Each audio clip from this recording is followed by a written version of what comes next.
जय जिनेन्द्र साथियों, आज हम आपके सामने लाए हैं श्री भक्तामर स्तोत्र का काव्य नंबर 33। इसमें बहुत सुंदर पुष्प प्रातिहार्य की वर्णन है और इसका पहले महिमा जान लेते हैं कि ज्वर जैसे बुखार होता है तो बुखार यदि किसी को है तो इस काव्य का पठन करना चाहिए।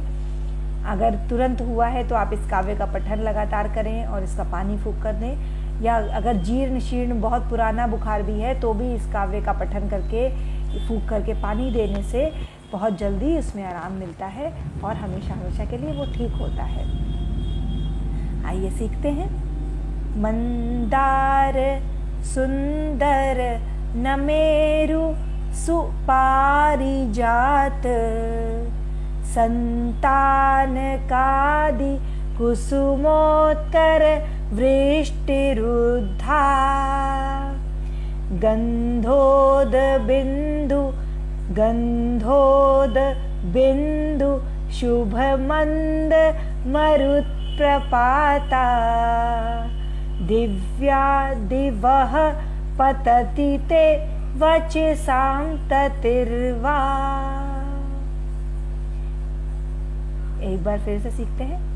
मंदार सुंदर नमेरु सुपारिजात संतान कादि कुसुमोत्कर वृष्टिरुद्धा गंधोद बिंदु शुभ मंद मरुत्प्रपाता दिव्या दिवः पतति ते वचसां ततिर्वा। रिद्धि ओम ह्रीं अर्हं नमो सव्वो सहि पत्ताड़म ज्रोम ज्रोम नमः स्वाहा। मंत्र ओम ह्रीं श्रीं क्लीं ब्लूं ध्यान सिद्धि परम योगीश्वराय नमो नमः स्वाहा। अब इसका भावार्थ जान लेते हैं कि श्रीमान तुंगाचार्य क्या कह रहे हैं। वे कहते हैं, हे सुमनेश्वर, हे सुमन मतलब पुष्प, पुष्पों के ईश्वर, मतलब हर काव्य में आप देखेंगे कि अलग अलग उपमाओं से उन्हें अलंकृत कर रहे हैं। वे कहते हैं, हे सुमनेश्वर, इस श्लोक में स्वयं मान तुंगाचार्य भाव विभोर होकर मंगल पुनीत वातावरण में पुष्प वृष्टि के प्रातिहार्य की वर्णन कर रहे हैं।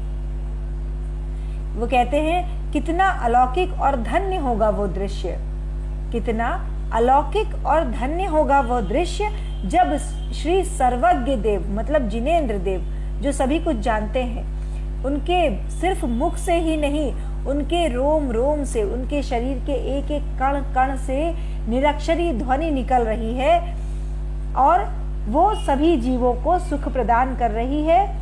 और उसी के समानांतर जैसे जैसे उनकी ध्वनि निकल रही है, उनके एक एक रोम से निरक्षर मतलब बिना अक्षर की ध्वनि निकल रही है, तो उसी के समानांतर मतलब उसी से समायोजित होते हुए कल्प वृक्षों के पुष्पों की निरंतर वर्षा भी हो रही है। और फिर जब गंधोदक से गंधोद बिंदु शुभ मंद मरुत प्रपाता कहा गया, तो गंधोदक से धुली हुई शीतल मंद पवन के झोंकों के साथ, मतलब शीतल मंद पवन को भी कितना सुंदर बनाया कि गंधोदक से धुली हुई, क्योंकि भगवान के कण कण से, उनके रोम रोम से निरक्षरी ध्वनि निकल रही है। और पूरा जब आभा मंडल जो है, पूरा वातावरण है, वो प्रकाशित और सुशोभित हो चुका है भगवान के प्रकाश से, तो जो मंद पवन है मतलब जो हवा है वो भी गंधोदक के समान, गंधोदक से भगवान के शरीर से निकलने वाले जो गंधोदक है उससे पूरी तरह पवित्र हो चुकी है।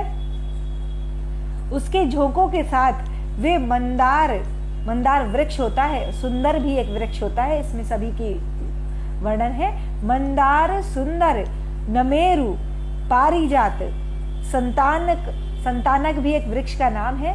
संतानक आदि वृक्षों के पुष्प अपनी दिव्य सुगंध बिखेरते हुए जब पृथ्वी पर गिरते होंगे तो उस सुरभित, उस सुंदर वातावरण का तो कहना ही क्या। इस श्लोक में उद्ध्वा शब्द आया, वृष्टिरुद्धा, मतलब जो वृष्टि हो रही है पुष्पों की वो ऊर्ध्व गति की तरफ हो रही है, ऊर्ध्व शब्द आया है।